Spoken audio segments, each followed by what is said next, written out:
Bangsawan. Dari mana asal kata bangsawan itu? Kalau ayahnya raja-raja, maka dalam tradisi orang Melayu disebut dengan tengku. Kalau emaknya raja, ayahnya biasa, disebut dengan wan. Makanya ada di belakang nama orang wan. Jadi tengku-tengku di sini, wan-wan di sini. Maka orang menyebut itu apa tuh? Itu bangsa tengku. Maksudnya bangsa tengku itu bangsa wan. Hilang bangsa tengku, yang dipakai selalu bangsa wan. Itulah asal kata bangsawan. Tak ada hubungan dengan belawan. 1632 pertama, lalu kemudian yang sekarang ini Sultan yang ke-14. Sampai padanya pada masa Kesultanan Ma'mun Ar-Rasyid, dia kalau mau menengok kehebatan Sultan Delhi, maka kayanya pada masa Ma'mun Ar-Rasyid tahun 1906 dia mau meninggalkan sesuatu. Itulah menjadi ikon kota Medan, Masjid Raya Al-Masud. Masjid Raya Al-Masud itu gabungan dari 4 arsitektur, Eropa, Belanda, Cina, Melayu, Turki. Makanya semua orang asal masuk. Saya ditanya orang, Ustaz pernah ke Medan? Pernah lah. Ustaz tengok gimana Masjid Raya itu. Oh, cantik. Batu-batunya itu semua orang kalau udah masuk ke situ macam menengok kucing Anggora. Orang sekarang mau buat masjid, berdiri di pinggir jalan, minta 2.000 perak dari supir truk. 100 tahun yang lalu, 1906, 120 tahun yang lalu, kurang 2 tahun lagi 120 tahun, orang di Medan ini sudah punya duit banyak mendirikan masjid yang hebat.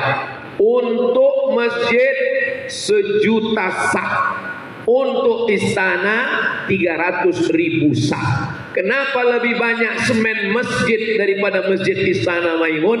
Supaya Sultan nanti di akhirat waktu ditanya, Tuhan, kau lebih memuliakan rumahku apa rumahmu? Kata Sultan, aku lebih memuliakan rumahmu karena batu-batunya lebih hebat dari rumahku. Cobalah bandingkan antara bangunan Istana Maimun dengan Istana Masjid Raya. Mana lebih hebat batunya? Batu Masjid Raya. Mana lebih hebat bangunannya? Jadi kalau kita mau meninggalkan sesuatu, harimau mati meninggalkan belang, gajah mati meninggalkan gading, manusia mati meninggalkan kredit. Rumah kredit, mobil kredit, panci pun kredit. Sekarang bertambah lagi skincare kredit. Satu-satunya yang lunas di rumah itu bininya juga. Itu mengenai Pak Kua mensyaratkan mesti tunai. Kalau boleh DP juga itu. Ustaz ini nggak enak kali ngomongnya cerita-cerita kredit, tersinggung lawak kata orang kan. Kunci mendengar tausiah saya ini satu, jangan tersinggung. Ada beberapa jamaah dengar saya ceramah tersinggung, pulang meninggal. Saya bukan nakut-nakuti, saya cerita aja. Kerajaan Aceh habis, Kerajaan Aru habis, Kerajaan Delhi sampai 1945.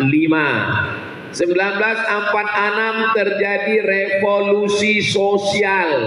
Rakyat dihasut oleh komunis, mengatakan bahwa raja-raja anti kemerdekaan berkomplot dengan Belanda.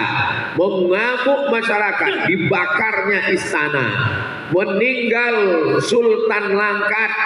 Maaf cakap, anak Sultan Langkat diperkosa, penyair meninggal, Tengku Amir Hamzah. 4 sultan Melayu Islam besar di Sumatera Utara. Paling tinggi Sultan Langkat, di bawah Sultan Delhi, di bawah Sultan Serdang, di bawah Sultan Asahan. Habis Sultan Asahan, masuk Sultan Siak Sri Indrapura, Riau sekarang, 1723. Kalau yang ini 1632. Kalau yang Riau 1723, lebih tua 100 tahun Sultan Delhi daripada Sultan Siak Sri Indrapura. Sultan Ma'mun Ar-Rasyid memanggil seorang laki-laki yang bercerita ini. Sultan muda Delhi sudah meninggal, Allah maafir lahu. Waktu saya ceramah di masjid di Uisu, Ustaz Somad, ya, aku mau cerita, kata Sultan muda Delhi. Sini sebentar. Ya Sultan muda, waktu atuk kami mau mendirikan masjid raya, dia tak tahu di mana tapaknya, maka diundangnya lah ulama tamat dari Makkah, namanya Syekh Abdurrahman. Syekh Abdurrahman, aku mau buat masjid, tolong carikan tapaknya yang cocok.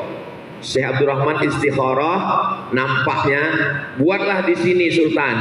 Lalu diletakkanlah batu pertama di situ.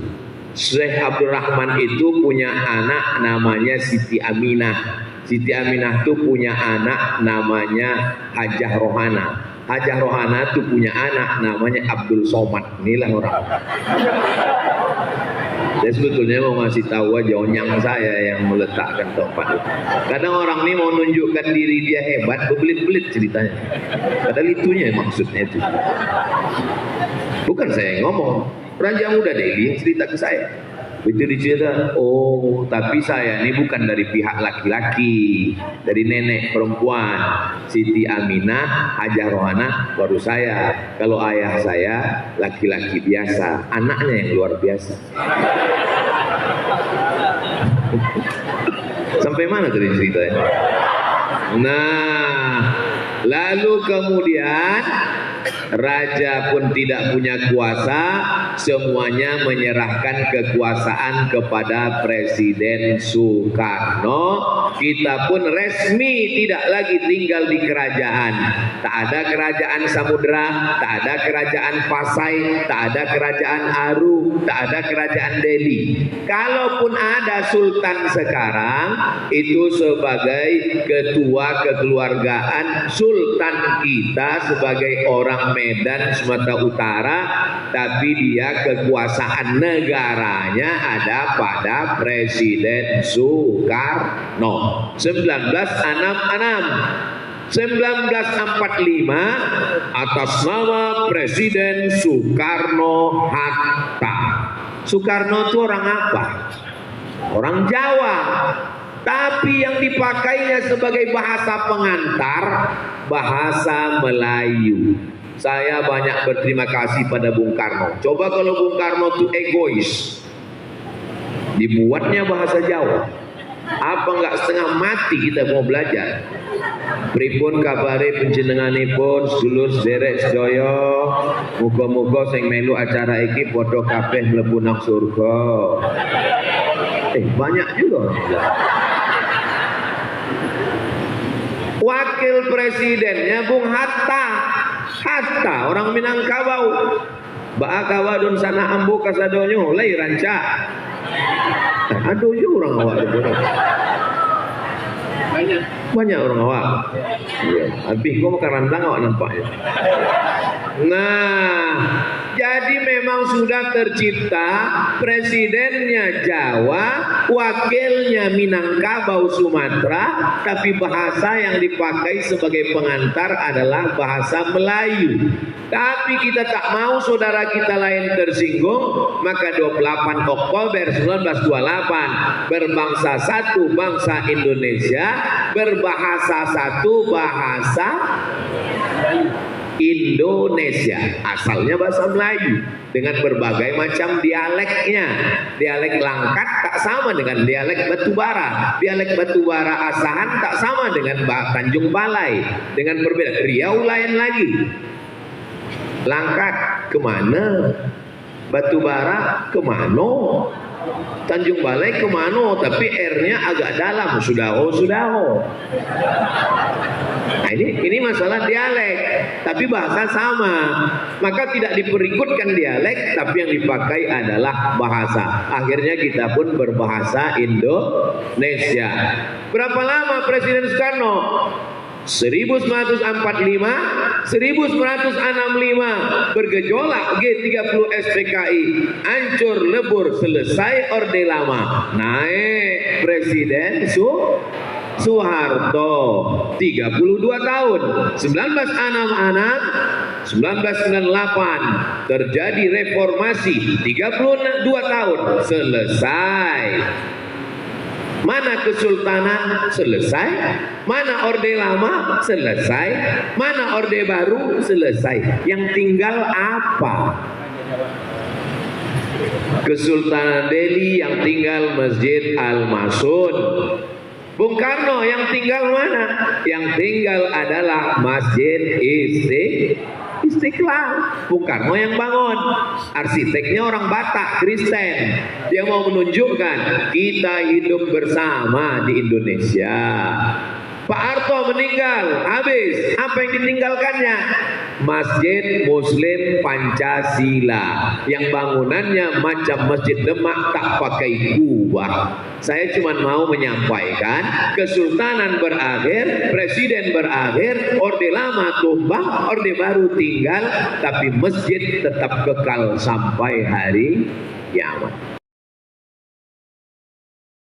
Mau jadi apapun, mau jadi sultan, mau jadi raja, maka makmurkanlah masjid.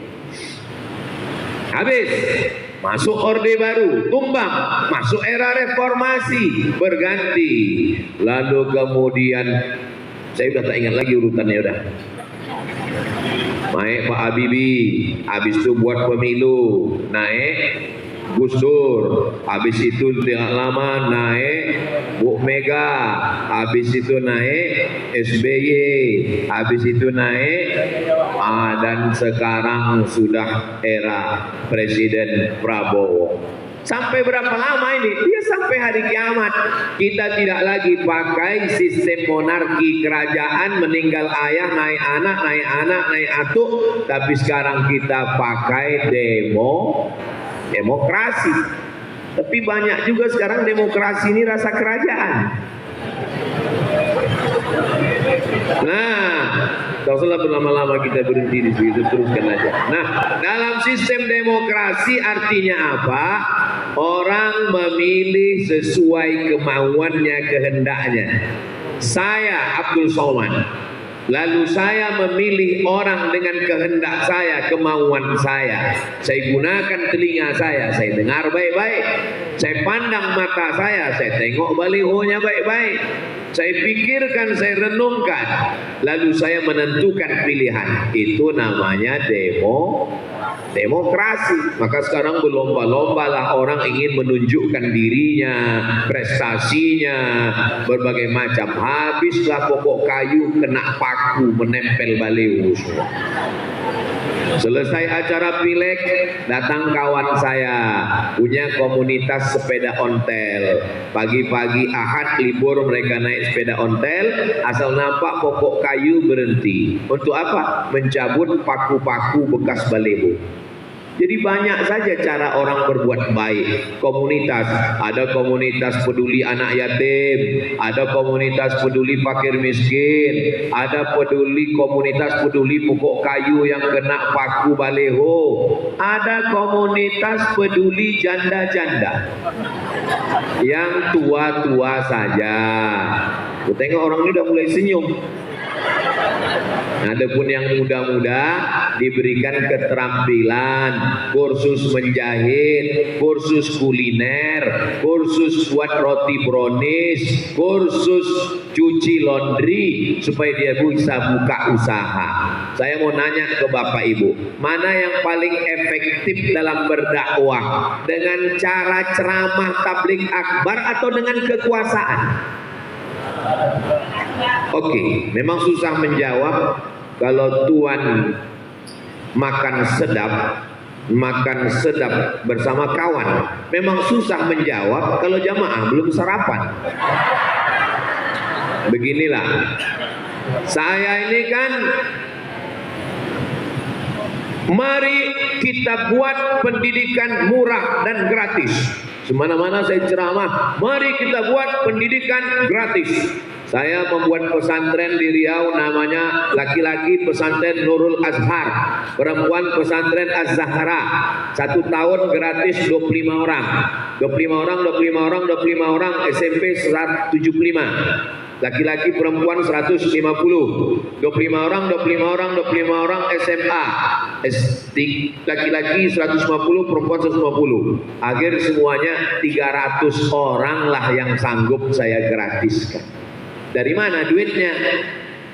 YouTube. Bapak Ibu kalau nonton YouTube channel Ustadz Abdul Somad Official, subscribe, like, share, and comment. Itu semua duit yang masuk itu 1 bulan antara 100 juta sampai 120, kadang 150.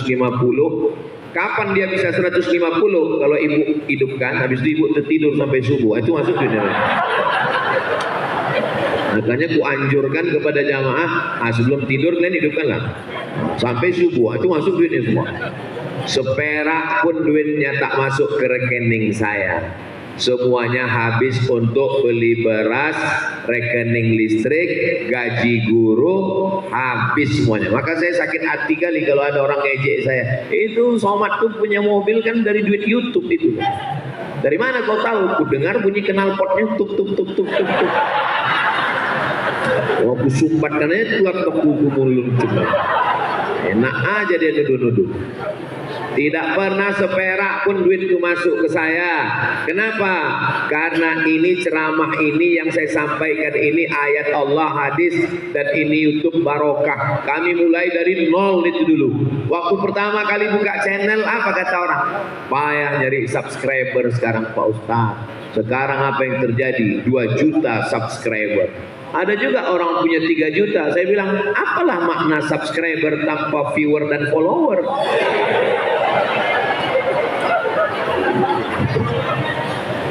Aku khawatir aku nengok Ustadz Somad ini. Jangan-jangan dia bolak-balik datang ke Sumatera Utara ini, dia mau jadi gubernur, jadi wali kota ini. Aku kasih tahu ya. Subscriber YouTube tuh 2 juta, Instagram 9 juta. 9 juta tambah 2 juta, 11 juta. Aku kalau mau 11 juta itu jadi gubernur 2 kali pun bisa. Cuman untuk apalah? Kalau ada orang lain yang bisa, kenapa mesti saya? Lebih baik saya mengendorse orang. Bapak udah tahu siapa yang saya endorse? Gak boleh saya sebutkan di masjid, nanti ditangkap Bawaslu. Dan tengok aja lah gambar-gambar saya. Nah, kenapa Ustadz ini cawe-cawe ikut-ikut orang politik? Ustadz, jangan lakukan ikut politik nih Ustadz. Ceramah aja lah, aku nggak tahan Ustadz. Kata ibu-ibu yang jantungnya nggak tahan menengok haters mengejek saya. Aku Ustadz asal ku tengok orang ngejek Ustadz di YouTube, di internet itu, rasa lepaslah jantung. Jangan ditengok. Jadi Ustadz nggak marah Ustadz diejek-ejek di internet, di Instagram itu. Enggak. Saya tengok Ustadz nggak pernah balas. Aku nggak pernah balas karena yang mengelola Instagram itu admin. Aku tak tahu passwordnya. Tahu aku passwordnya, udah hancur orang tuh maki-maki.